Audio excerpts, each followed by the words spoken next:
이제 다 끝났어요.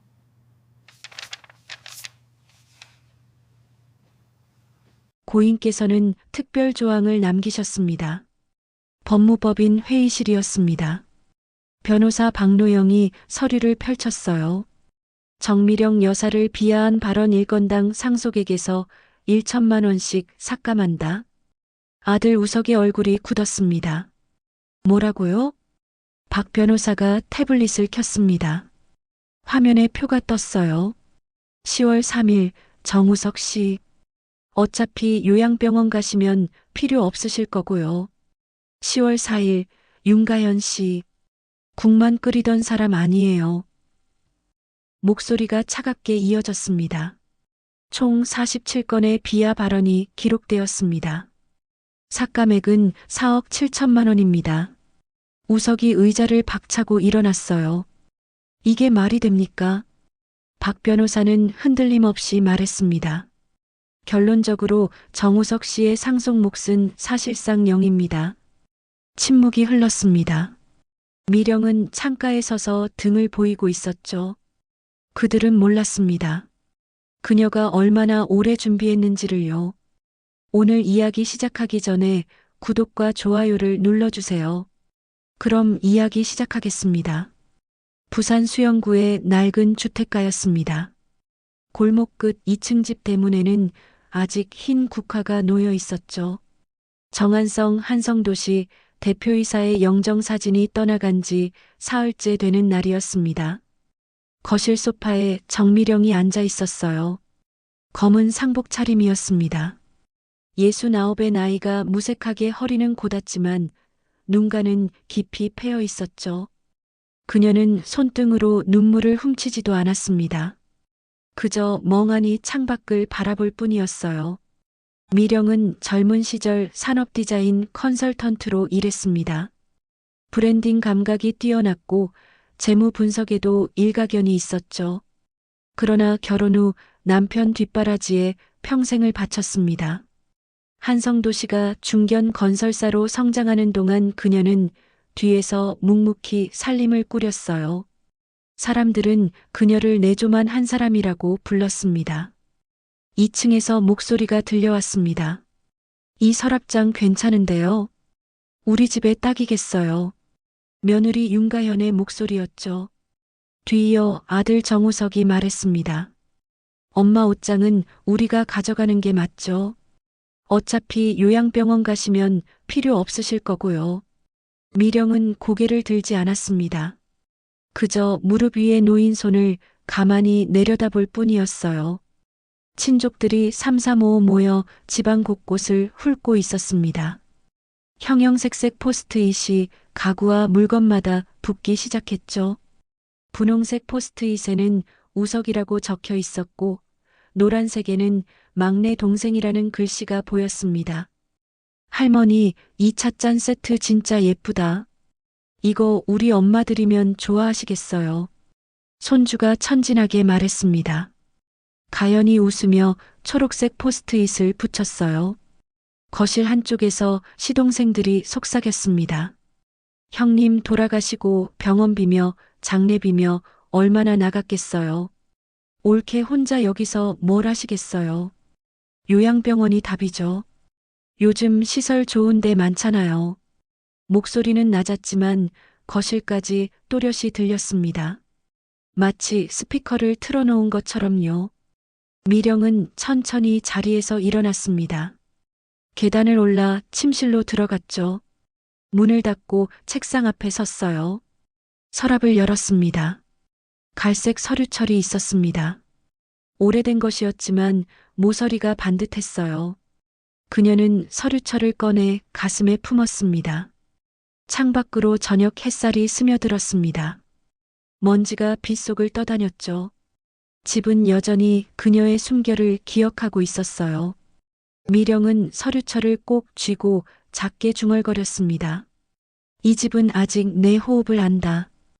아래층에서 웃음소리가 들려왔습니다. 누군가 찻잔을 부딪히는 소리도 났죠. 마치 축배를 드는 것 같았어요. 그녀는 서류철을 다시 서랍에 넣고 문을 잠갔습니다.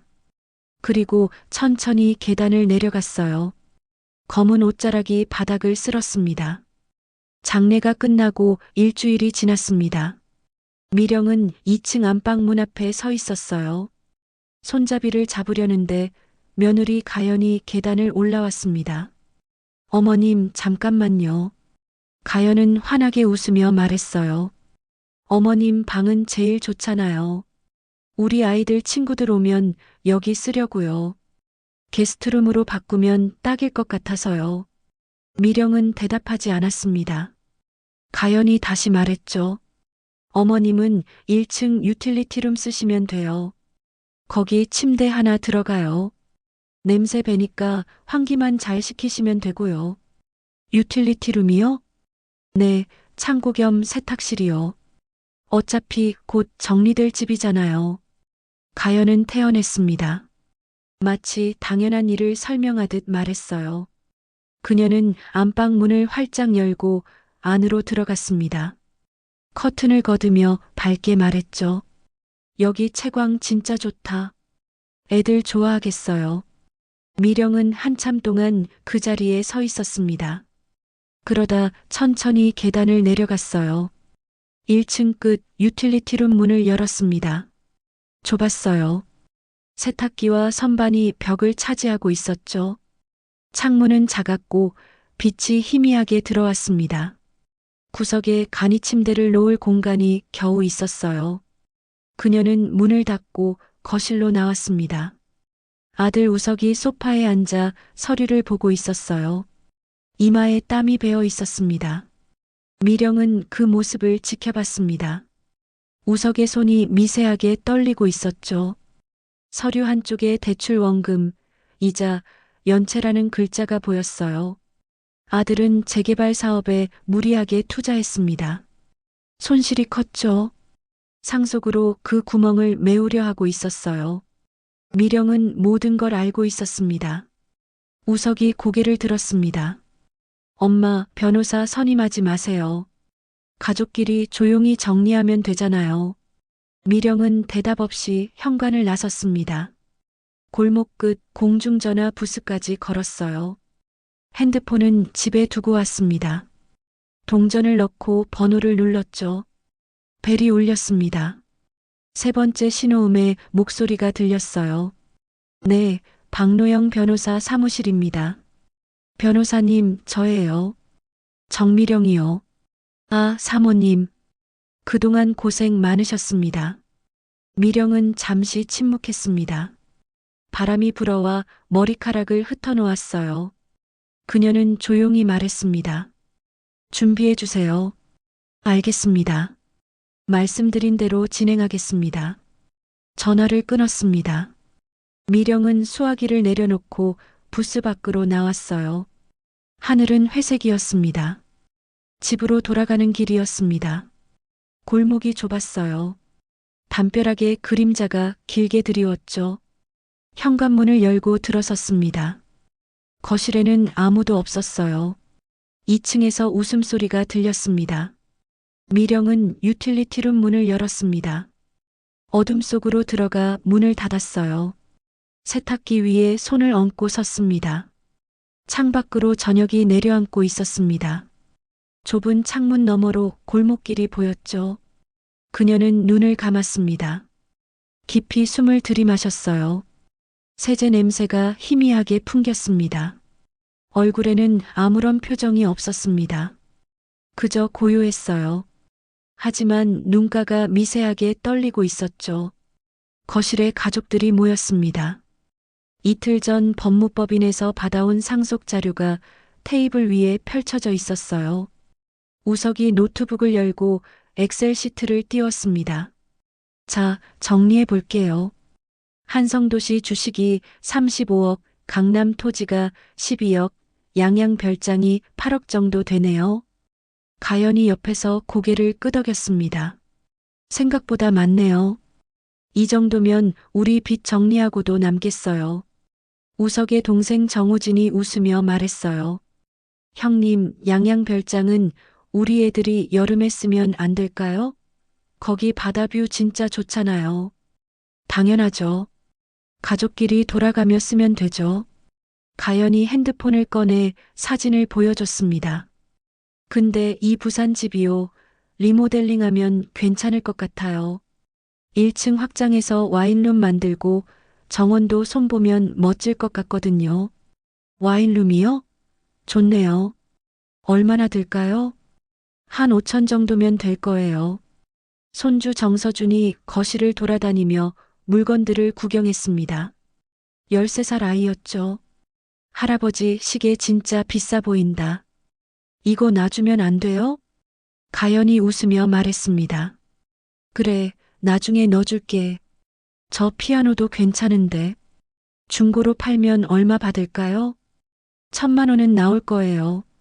테이블 위 서류가 바스락거렸습니다. 우석이 한 장을 집어들었어요. 엄마 명의로 된 건 이 집밖에 없네요. 회사 주식도 없고요. 우진이 고개를 갸웃했습니다. 아버님이 명의를 안 해주셨나 봐요. 원래 그 세대가 그랬잖아요. 그러게요. 뭐, 어차피 상속인이니까 몫은 있겠죠. 가연이 커피를 홀짝였습니다. 근데 어머님 진짜 조용하시네요. 아까부터 말씀이 없으세요. 미령은 소파 구석에 앉아 있었습니다. 검은 카디건을 걸친 모습이었어요. 그녀는 아무 말도 하지 않았습니다. 우석이 노트북을 덮으며 말했습니다. 엄마, 걱정 마세요. 생활비는 드릴 테니까요. 요양병원도 괜찮은 데로 알아볼게요. 미령은 천천히 자리에서 일어났습니다. 계단을 올라 침실로 들어갔어요. 아니, 이제는 침실이 아니었죠. 게스트룸이었습니다. 책상 서랍을 열었습니다. 갈색 서류철을 꺼냈어요. 먼지를 털어내고 천천히 열었습니다. 첫 번째 문서였습니다. 제목은 초기 투자자 약정서였어요. 15년 전 작성된 것이었죠. 미령은 안경을 꺼내 썼습니다. 문서를 천천히 읽었어요. 투자자 정미령은 보유한 금 28돈, 다이아몬드 반지 3개, 에메랄드 목걸이 1개를 처분하여 한성도시 브릿지 자금 1억 2천만 원을 투입한다. 해당 금액에 대해 우선주 800주와 전환권을 부여한다. 문서 하단에는 남편 정한성의 서명과 날인이 있었습니다. 공증인 도장도 선명했어요. 미령은 문서를 내려놓고 두 번째 것을 꺼냈습니다. 브랜딩 및 분양 전략 모델 저작권 등록 통지서였습니다. 한국저작권위원회 직인이 찍혀 있었어요. 필명 M.R. 융으로 등록되어 있었습니다. 그러나 첨부된 감정서에는 다른 내용이 적혀 있었죠. 원저작자 추정 인물 정미령, 필적 분석 및 디자인 방법론 일치율 98.7%. 미령은 문서를 쓰다듬었습니다. 종이가 낡아 모서리가 살짝 구겨져 있었어요. 창밖으로 어둠이 내려앉고 있었습니다. 가로등이 하나씩 켜졌죠. 아래층에서 웃음소리가 들렸습니다. 누군가 샴페인 병을 따는 소리도 났어요. 이야, 형님 대박이네요. 그러게요. 진짜 고생 끝 행복 시작이에요. 미령은 문서를 다시 서류철에 넣었습니다. 서랍을 닫고 자물쇠를 채웠어요. 일어서서 창가로 갔습니다.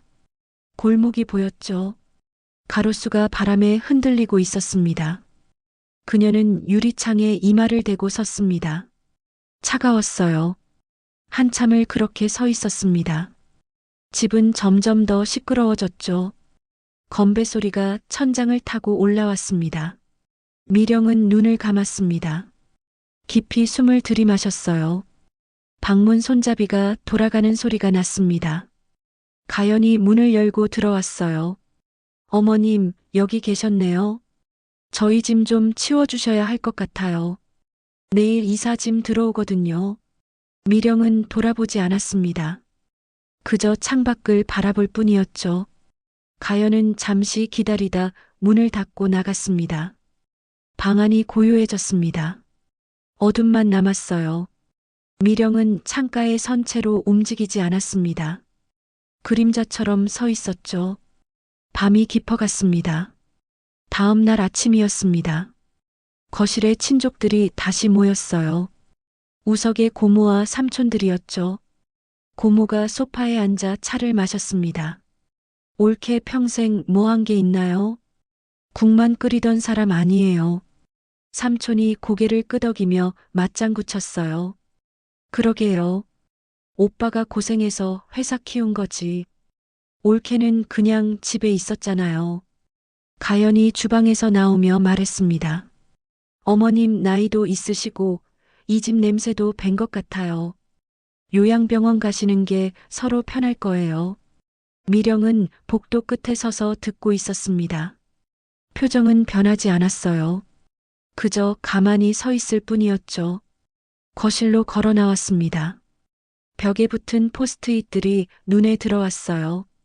분홍색, 노란색, 초록색. 가구마다, 액자마다, 도자기마다 붙어 있었습니다. 그녀는 손을 뻗었습니다. 포스트잇을 만졌어요. 그러나 떼지 않았습니다. 그냥 손끝으로 쓰다듬었죠. 상처는 증거가 된다. 작게 중얼거렸습니다. 아무도 듣지 못했어요. 고모가 미령을 보며 말했습니다. 옳게, 우리 진심으로 하는 말이니까 오해 마세요. 혼자 계시면 외로우실 거 아니에요. 미령은 대답하지 않았습니다. 천천히 계단을 올라갔어요. 유틸리티룸으로 내려갔습니다. 간이 침대가 구석에 놓여 있었어요. 세탁기 소리가 웅웅거렸습니다. 침대에 앉았습니다. 무릎 위에 손을 얹었죠. 손이 떨렸어요. 가슴이 조여왔습니다. 숨이 막혔습니다. 눈물이 차올랐어요.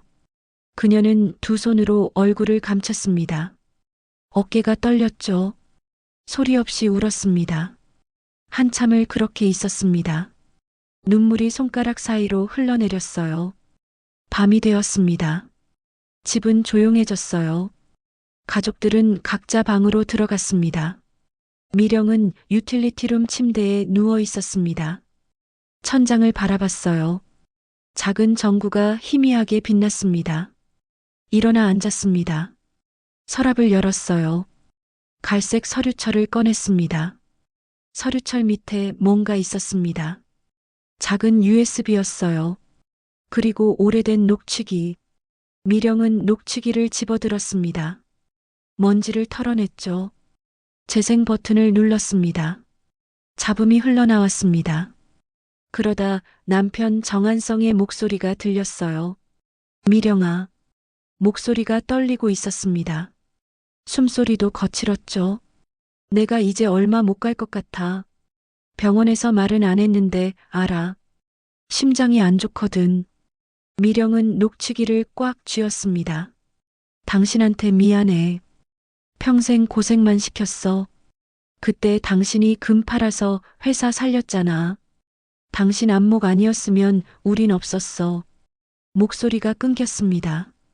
기침 소리가 들렸어요. 분양 전략도 다 당신이 짠 거야. 내가 내 이름으로 내보내서 미안해. 당신 인정받아야 했는데. 침묵이 흘렀습니다. 숨소리만 들렸어요. 서류철 잘 챙겨놔. 나중에 필요할 거야. 미안해, 미령아. 정말 미안해. 녹음이 끝났습니다. 잡음만 흘러나오다 멈췄어요. 미령은 녹취기를 내려놓았습니다. 두 손을 무릎 위에 얹었죠. 눈물이 또 흘렀습니다. 그러나 이번에는 달랐어요. 분노가 섞여 있었습니다. 그녀는 눈물을 닦았습니다. 일어나 거울 앞에 섰어요. 거울 속 자신을 바라봤습니다. 69의 얼굴이었어요. 주름이 깊었습니다. 눈가가 처져 있었죠. 그러나 눈빛이 달라지고 있었습니다. 흐릿하던 눈동자에 빛이 들어왔어요. 미령은 거울을 똑바로 쳐다봤습니다. 턱을 들었죠. 다시 일어서겠어. 작게 말했습니다. 목소리에 힘이 있었어요. USB를 집어들었습니다. 녹취기도 챙겼죠. 서류철에 넣고 서랍을 닫았습니다. 침대에 앉았습니다. 허리를 곧게 폈어요. 창밖을 바라봤습니다. 골목이 어둠에 잠겨 있었어요. 가로등만 외롭게 서 있었습니다. 미령은 깊이 숨을 들이마셨습니다. 내쉬었어요. 눈을 감았습니다. 그러나 곧 다시 떴죠. 눈빛이 바뀌어 있었습니다. 날카로워졌어요. 단단해졌습니다. 그녀는 주먹을 쥐었습니다. 손톱이 손바닥에 박혔어요. 이제 시작이야. 중얼거렸습니다. 목소리가 차가웠죠. 밤이 깊어갔습니다. 유틸리티룸에 불은 꺼지지 않았어요. 미령은 침대에 앉은 채 움직이지 않았습니다. 서류철을 무릎 위에 올려놓고 있었죠. 눈은 감기지 않았습니다. 창밖 어둠을 뚫어져라 바라보고 있었어요. 미령은 서류철을 펼쳤습니다. 오래된 도면이 나왔어요. 색이 발해 있었죠.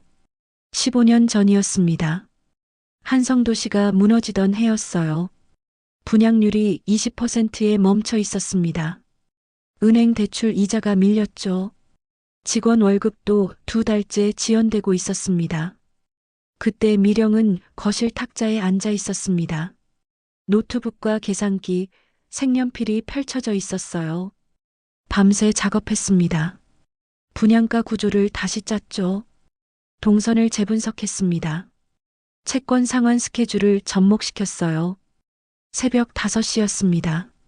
손끝이 저렸어요. 허리가 아팠습니다. 그러나 멈추지 않았습니다. 스테이징 모델 초안을 완성했죠. 브랜딩 가이드도 만들었습니다.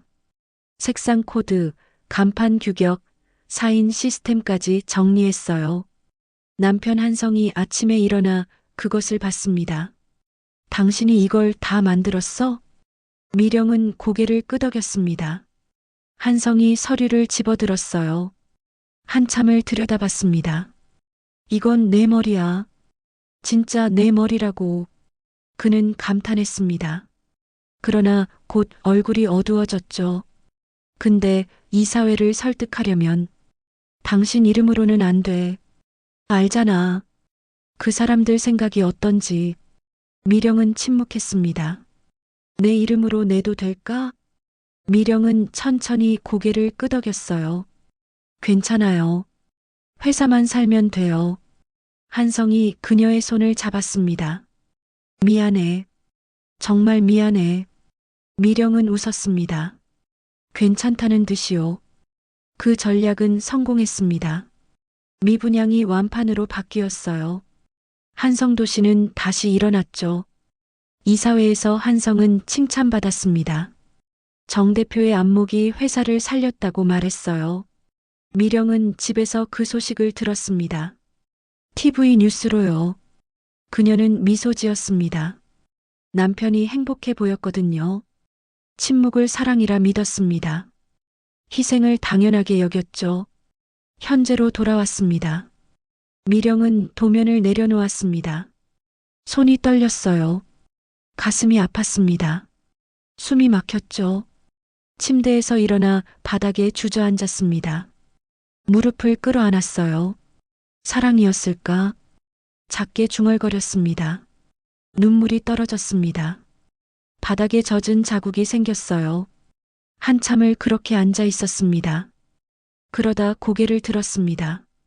눈물을 닦았어요. 서류철을 다시 집어들었습니다. 도면을 정리했죠. 이제는 달라. 중얼거렸습니다. 목소리가 단단했어요. 창밖으로 새벽이 밝아오고 있었습니다. 하늘이 회색에서 파랑으로 변하고 있었죠. 미령은 일어나 창가에 섰습니다. 골목이 조금씩 드러났어요. 그녀는 깊이 숨을 들이마셨습니다. 내쉬었죠. 눈빛이 달라져 있었습니다. 유언장 공개일이었습니다. 법무법인 회의실에 가족들이 모였어요. 우석은 여유로웠습니다. 팔짱을 끼고 앉아 있었죠. 가연도 미소를 띠고 있었습니다. 변호사 박노영이 들어왔습니다. 회색 정장을 입은 50대 중반 남성이었어요. 서류 가방을 테이블에 내려놓았습니다. 시작하겠습니다. 박 변호사가 유언장을 꺼냈습니다.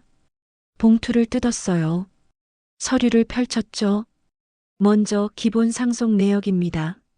한성도시 주식, 부동산, 금융자산 일체는 유족에게 배분됩니다.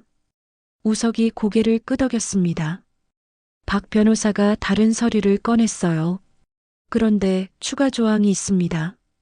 우석의 미소가 사라졌습니다. 고인께서는 특별 조항을 남기셨습니다. 정미령 여사를 비하한 발언 1건당 상속액에서 1천만 원씩 삭감한다는 내용입니다.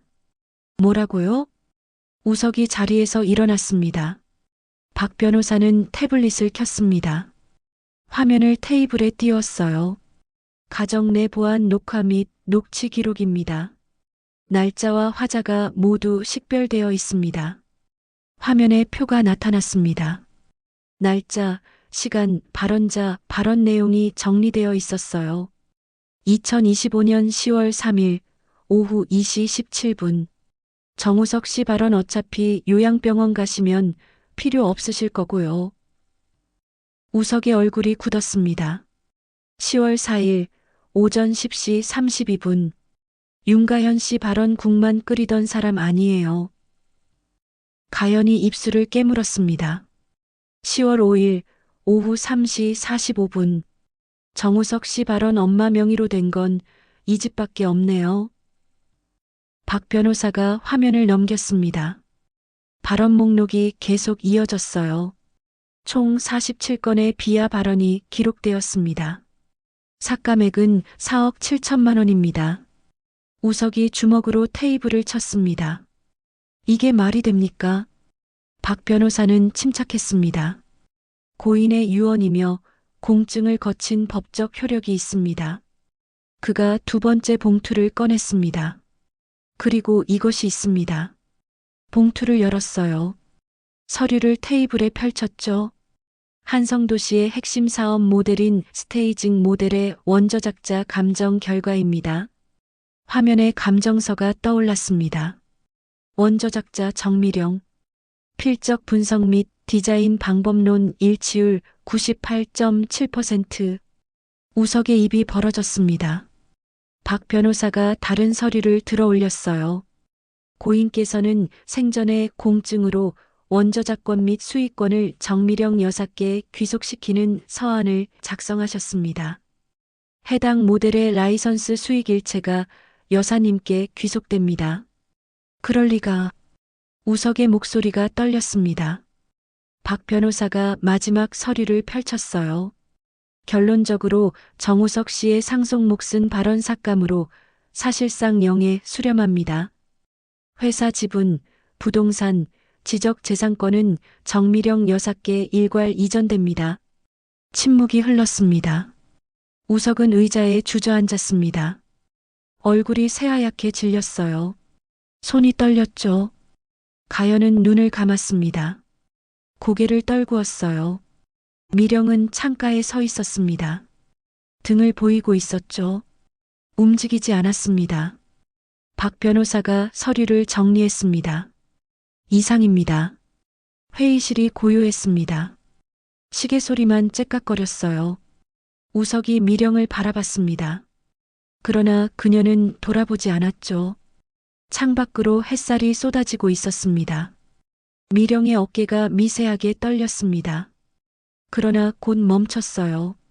그녀는 여전히 창밖을 바라보고 있었습니다. 이틀 뒤였습니다. 미령은 집으로 돌아왔어요. 현관문을 열고 들어섰습니다. 거실이 조용했어요. 아무도 없었죠. 그녀는 벽을 따라 걸었습니다. 포스트잇들이 여전히 붙어 있었어요. 분홍색, 노란색, 초록색. 미령은 첫 번째 포스트잇을 떼어냈습니다. 찻잔 세트에 붙어 있던 것이었죠. 천천히 떼어냈어요. 두 번째, 세 번째를 떼어냈습니다. 도자기, 시계, 액자. 하나씩 떼어나갔어요. 흰 봉투를 꺼냈습니다. 포스트잇들을 넣었죠. 봉투가 조금씩 두꺼워졌습니다. 2층으로 올라갔습니다. 안방 문을 열었어요. 가연이 꾸며놓은 게스트룸이었습니다. 옷장에 붙은 포스트잇을 떼어냈습니다. 서랍장의 것도 떼었어요. 침대 프레임, 스탠드, 커튼 고리까지 모두 봉투 안으로 들어갔습니다. 미령은 펜을 꺼냈습니다. 봉투 겉면에 또박또박 적었어요. 호의는 소유가 아니다. 봉투를 거실 탁자 위에 놓았습니다. 현관벨이 울렸습니다. 집행관이었어요. 법원 직인이 찍힌 서류를 들고 있었죠. 퇴거 통지서 전달드립니다. 48시간 이내에 퇴거하시기 바랍니다. 우석이 계단을 내려왔습니다. 서류를 받아들었어요. 손이 떨렸습니다.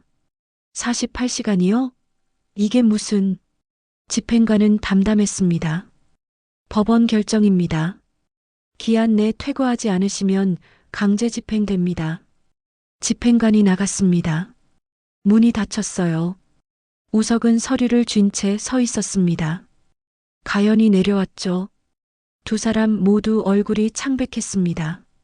미령은 소파에 앉아 있었습니다. 등을 곧게 펴고 있었어요. 우석이 다가왔습니다. 무릎을 꿇었어요. 엄마, 미안해요. 진짜 몰랐어요. 목소리가 떨렸습니다. 눈가가 붉어졌죠. 미령은 그를 내려다봤습니다. 표정은 평온했어요. 넌 들을 생각이 없었어. 목소리는 차갑지 않았습니다. 그저 담담했죠. 엄마, 일어나. 우석은 천천히 일어났습니다. 고개를 숙였어요. 미령이 말했습니다. 48시간 안에 나가. 너희 살 곳은 알아서 구해. 네. 우석과 가연이 짐을 싸기 시작했습니다. 이틀 동안 집은 소란스러웠어요. 이사 상자가 쌓였습니다. 48시간 후였습니다. 이삿짐 트럭이 떠났어요. 우석 가족이 마지막으로 현관을 나섰습니다. 우석이 돌아봤습니다. 미령은 거실에 서 있었어요. 엄마, 언젠가 가. 미령은 짧게 말했습니다. 우석이 고개를 숙이고 나갔습니다. 문이 닫혔어요. 집이 고요해졌습니다. 미령은 천천히 집을 돌아다녔습니다. 거실, 주방, 침실. 발걸음이 가벼웠어요. 2층 안방에 들어갔습니다. 창문을 열었죠. 바람이 들어왔습니다. 커튼이 흔들렸어요. 침대에 앉았습니다. 손으로 이불을 쓰다듬었어요. 이제 내 숨이야. 작게 중얼거렸습니다. 일주일이 지났습니다. 미령은 한성도시 본사에 갔어요. 회의실에 임원들이 모였습니다. 미령이 자료를 펼쳤죠. 브랜드 윤리 가이드를 제정합니다.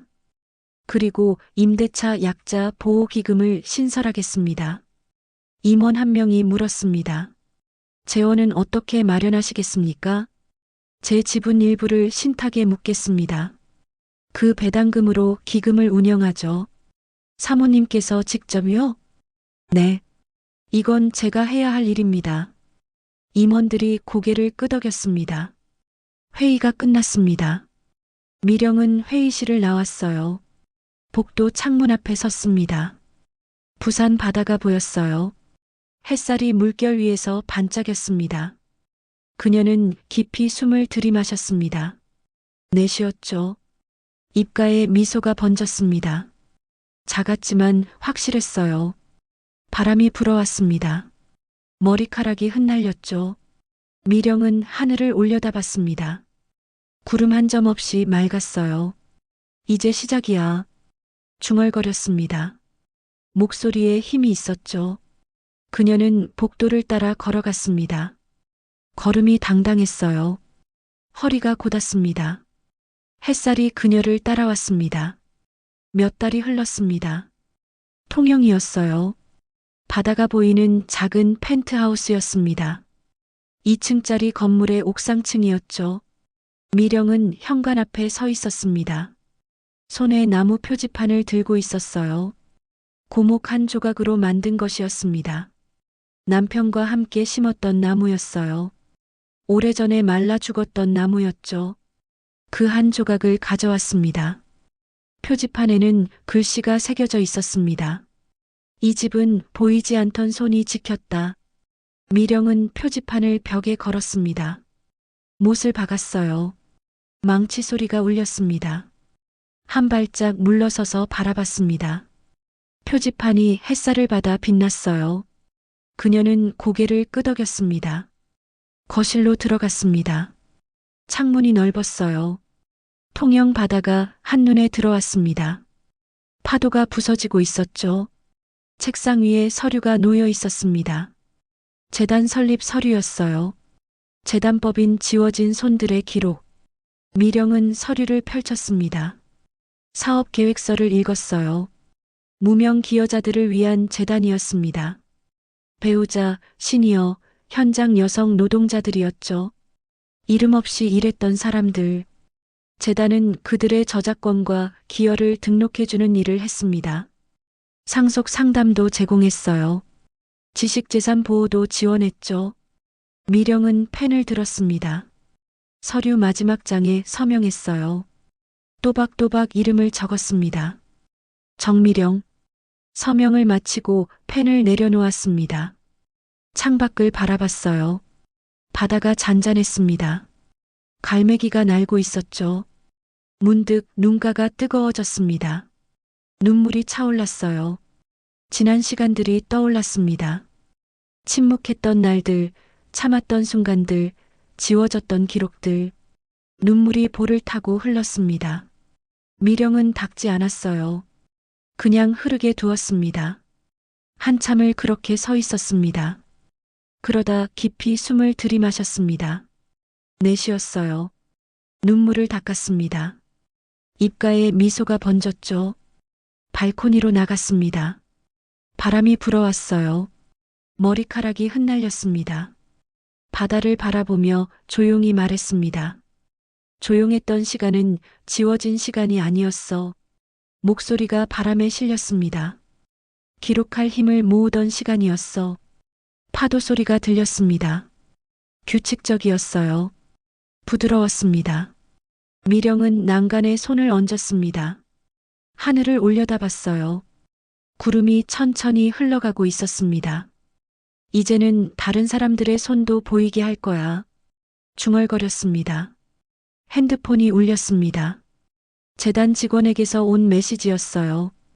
오늘 첫 상담 신청자 3분 들어왔습니다. 미령은 답장을 보냈습니다. 잘 받았어요. 내일 뵙겠습니다. 핸드폰을 내려놓았습니다. 다시 바다를 바라봤어요.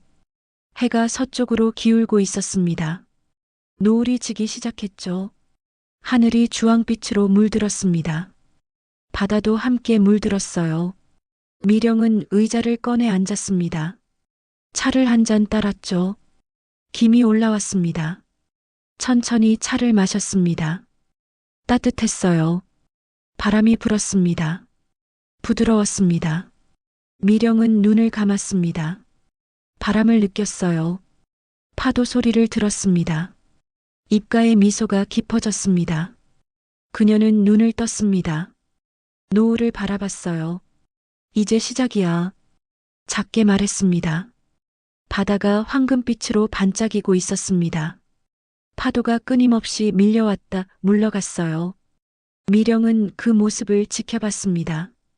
오래도록요. 해가 수평선 너머로 넘어갔습니다. 별이 하나둘 떠올랐죠. 밤이 왔습니다. 미령은 여전히 발코니에 앉아 있었습니다. 평온했어요. 고요했습니다. 그녀는 하늘을 올려다봤습니다. 별이 가득했어요. 고마워. 작게 중얼거렸습니다. 누구에게 하는 말인지 알 수 없었습니다. 남편에게일 수도, 자신에게일 수도, 세상에게일 수도 있었죠. 바람이 대답했습니다. 부드럽게 불어왔어요. 미령은 미소 지었습니다. 그리고 천천히 일어났습니다. 집 안으로 들어갔어요. 불을 켰습니다. 따뜻한 빛이 번졌죠. 창밖으로 바다가 보였습니다. 어둠 속에서도 파도는 계속 밀려오고 있었어요. 미령은 커튼을 내렸습니다. 새로운 하루가 기다리고 있었습니다. 당신의 조용한 시간은 결코 지워진 시간이 아닙니다. 보이지 않던 손들이 세상을 지탱해 왔습니다. 나이는 숫자일 뿐 당신의 가치는 여전히 빛나고 있습니다. 침묵 속에서도 기록할 힘을 모을 수 있습니다. 늦은 때란 없습니다. 지금이 바로 당신의 이야기를 시작할 시간입니다. 그럼 지금까지 정미령의 이야기였습니다. 구독, 좋아요 눌러주세요. 감사합니다.